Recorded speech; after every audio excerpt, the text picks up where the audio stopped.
Welcome back, everyone. Today we'll be talking about intellectual property. Intellectual property is essentially the legal way of saying, I call dibs on this idea. It represents ownership of creativity and innovation in the business world, balancing creator rights with public interest.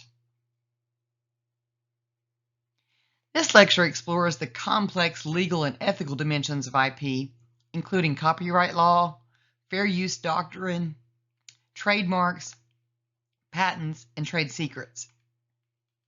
We'll examine how these protections balance the rights of creators with the public's interest in assessing and building upon ideas. As in previous chapters, we will look through the lens of real-world cases and ethical analysis, and we'll navigate the evolving landscape of intellectual property in our global digital economy. Think of IP as a fence around your creative sandbox. It keeps others from stealing your sandcastles while occasionally letting kids play with your toys under specific conditions. We can think of copyright protection as the don't copy my homework law. The basic elements are that it protects original works fixed in a tangible medium. It protects the expression of ideas, not the ideas themselves. And there's no need to register, though registration provides additional benefits. The current duration is the life of an author plus 70 years. Thank you, Mickey Mouse. So what can be copyrighted? Literary works, books, articles, blog posts, musical compositions and recordings, visual arts such as paintings and sculptures, films and videos, software code, architecture. A recent example of this is in 2023, the Warhol Foundation versus Goldsmith. The Supreme Court ruled that Andy Warhol's adaptation of Lynn Goldsmith's photograph of Prince was not transformative enough to qualify as fair use. In this case, refined the interpretation of the transformative use aspect of the fair use doctrine. Here's a fun fact. The Happy Birthday song was under copyright until 2016, making it one of the highest earning songs of all time at an estimated 50 million. Singing it in a restaurant technically required royalty payments. An easy way to remember the fair use doctrine is to think about it like the "but it's for school" defense. Fair use allows limited use of copyright material without permission for purposes like criticism, commentary, education, and research. Courts weigh 4 factors: purpose and character of use, such as the educational or transformative uses are favored. The commercial use generally weighs against fair use. The second way that it is a factor that's weighed is the nature of the copyrighted work. Factual works receive less protection than creative ones, and published works are easier to fair use than unpublished. And then the third factor is the amount used. Using smaller portion favors fair use. But even small portions can be infringing if they're the heart of the work. The fourth factor is the market effect. This is the impact on potential market value, and that is critical. If your use could replace the need for the original, then it's probably not fair use. Now, here's some examples of educational fair use. Maybe a teacher is copying a newspaper clipping for class discussion. That's considered fair use. And the reason is because it's educational purpose and it has minimal market effect. Now, if a professor is creating anthology from textbook chapters, that could be considered infringement because that affects the market for the original work. You can see some other examples here as well. Here's a pro tip. When in doubt about fair use, remember this rule of thumb. The more money you're making and the more you're taking, the less likely it's fair use. In 2021, in Google versus Oracle, the Supreme Court ruled Google's use of Oracle's Java API was fair use, expanding the understanding of fair use in the software context. Now, we have what's called DMCA. This is the Digital Millennium Copyright Act. And the Internet's copyright COP is another way to look at this. This was enacted in 1998, and the DMCA attempts to update copyright law for the digital age. Some key provisions of this are the safe harbor provisions. This protects online service providers like YouTube from liability if they don't have actual knowledge of infringement, if they act expeditiously to remove infringing content when they're notified, and they have a policy for terminating repeat infringers.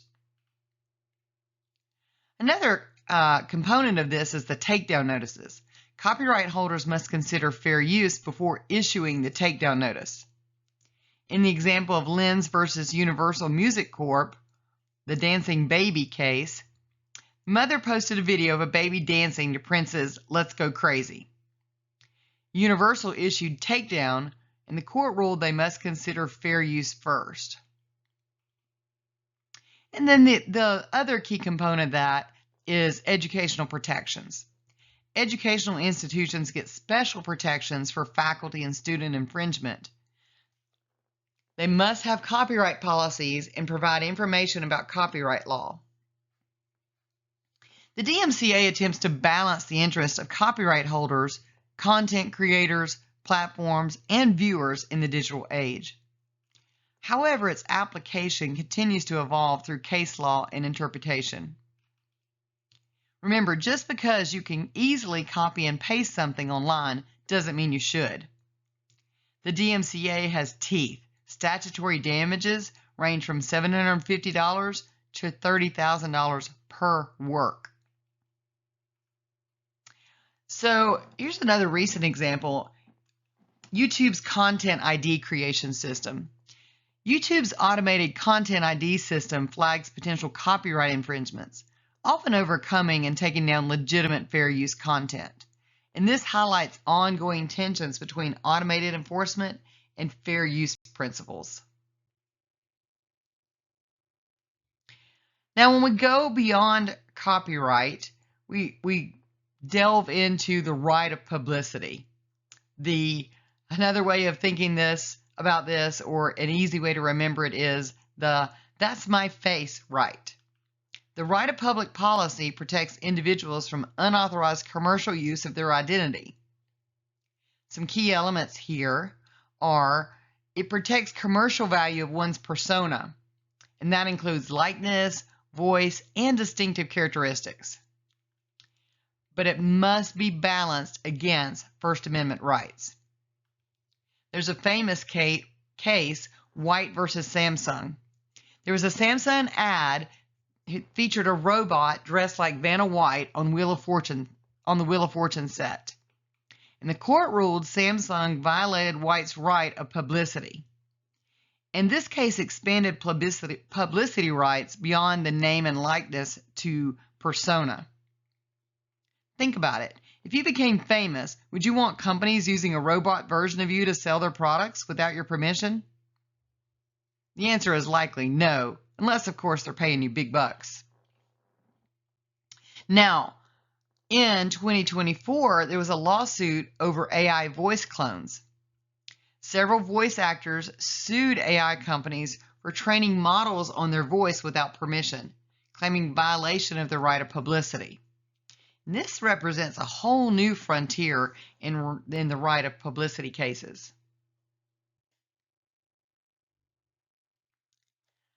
Trademark protection.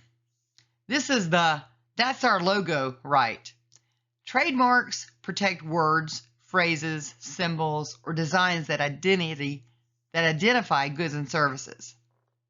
Some key concepts of trademark protection are brand identity protection, and this prevents consumer confusion. Distinctiveness spectrum, from generic, not protected, to fanciful, strongly protected. Dilution, weakening of famous marks. Genericide, and this is when a trademark becomes a generic term, like aspirin or escalator. Pro Football Inc. versus Amanda Blackhorse from the Washington Redskins case. Lee versus Tam in the Slants ban case. Supreme Court ruled that prohibition on disparaging trademarks violates the First Amendment in both of these cases. If you've ever referred to all tissues as Kleenex or all photocopies as Xeroxes, you're the nightmare of every trademark attorney everywhere. In 2023, there was a case, Jack Daniels versus VIP Products. And the Supreme Court ruled that a dog toy mimicking Jack Daniels' bottle design could infringe on their trademark, clarifying how parody fits into trademark law. Patents. This is about innovation protection. An easy way to remember this is the I invented it first protection. Patents provide inventors with exclusive rights for a limited time in exchange for public disclosure.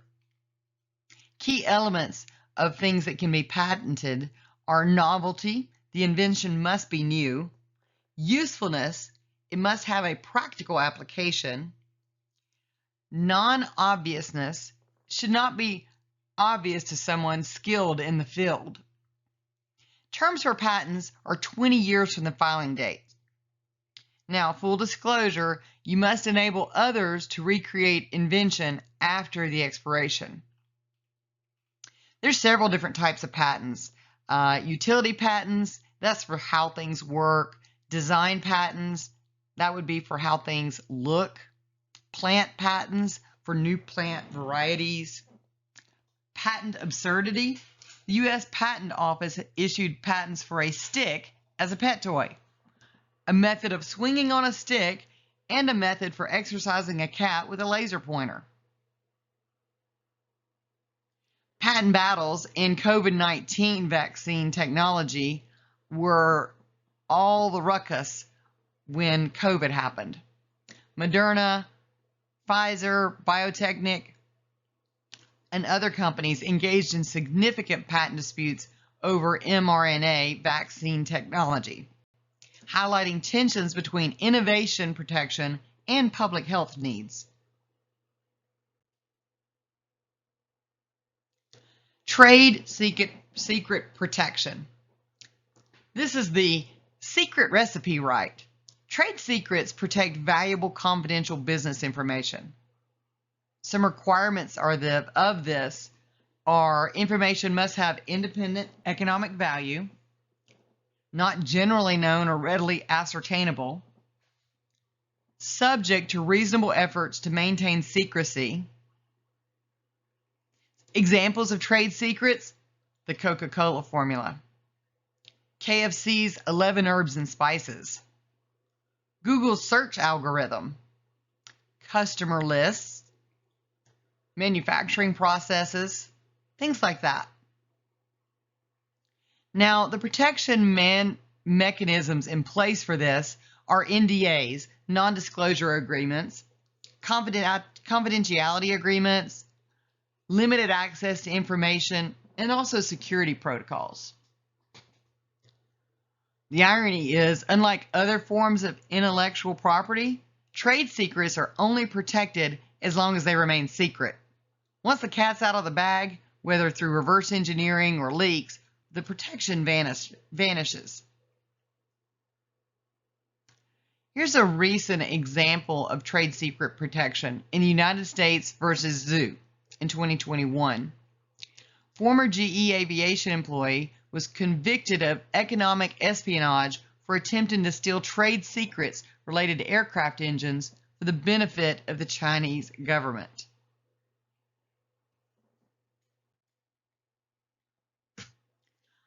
Global intellectual property rights. This is where it gets a little complicated. IP protection varies significantly across countries, creating challenges for global businesses.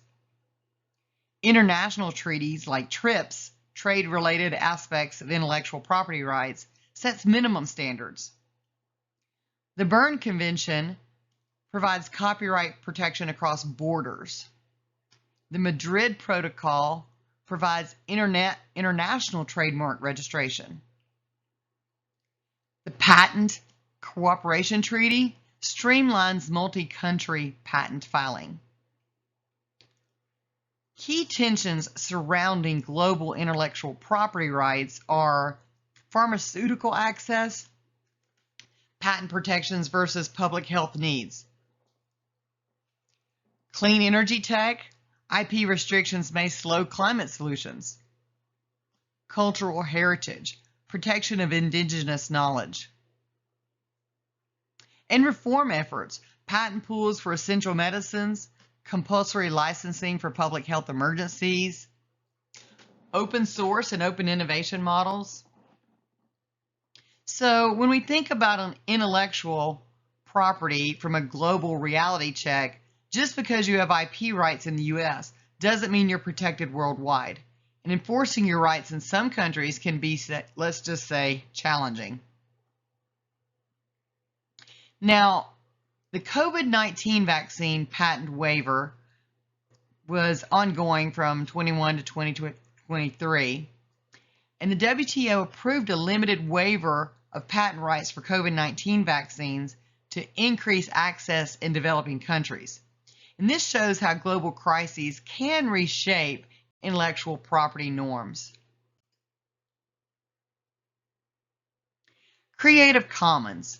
This is an alternative approach, and this could be called the some rights reserved approach. Creative Commons provides flexible licensing options for creators who want to share their work while retaining some control. And there's different license types. The attribution, use freely as long as you give us credit. The share alike, use freely but derivative works must use the same license. And then non-commercial, use freely for non-commercial purposes. There are benefits to this approach. It facilitates sharing and collaboration. It reduces transaction costs. It builds on the idea that creativity requires building upon others' work. It creates a robust commons of freely available works. Creative Commons Simplified, think of it as an a la carte copyright. You pick which rights you want to keep and which ones you're willing to share. Wikimedia Commons hosts over 80 million freely usable media files, most under the Creative Commons licenses, and this demonstrates the scale and impact of alternative licensing approaches.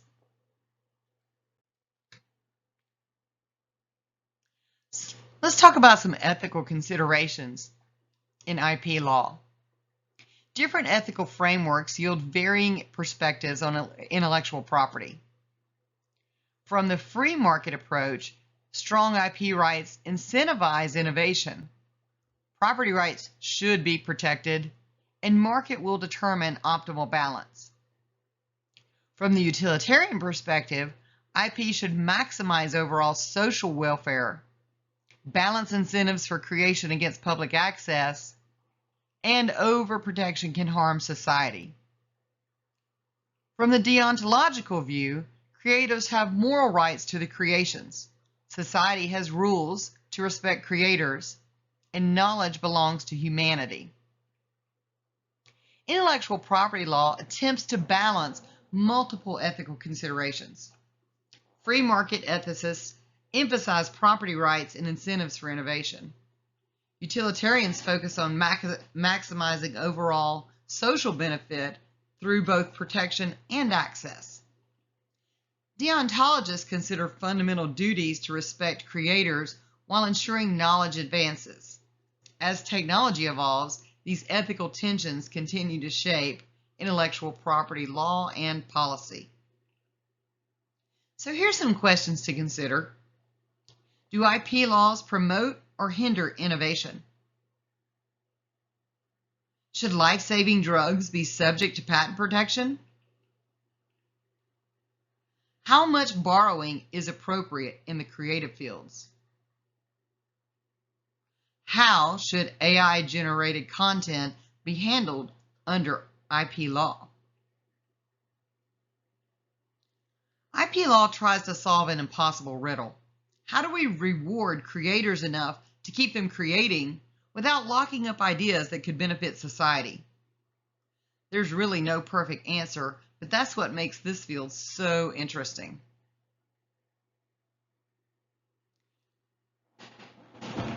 AI-generated content copyright issues continue to be at the forefront of conversations.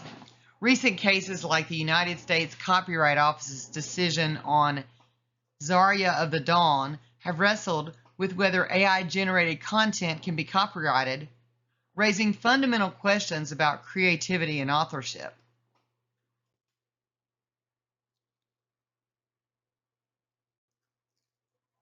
In closing, key takeaways from this chapter are: intellectual property law balances creator incentives with public access to innovation. Different forms of IP protection serve different purposes and have different requirements. Digital technology continues to challenge and reshape IP law. Global IP protection remains uneven and controversial.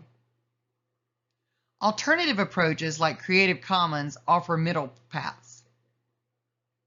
Ethical considerations should inform both policy and individual decisions about IP. Remember, in the words of Isaac Newton, "If I have seen further, it is by standing on the shoulders of giants." Innovation rarely happens in isolation. The challenge is creating a system that acknowledges both the individual contribution and our collective intellectual heritage.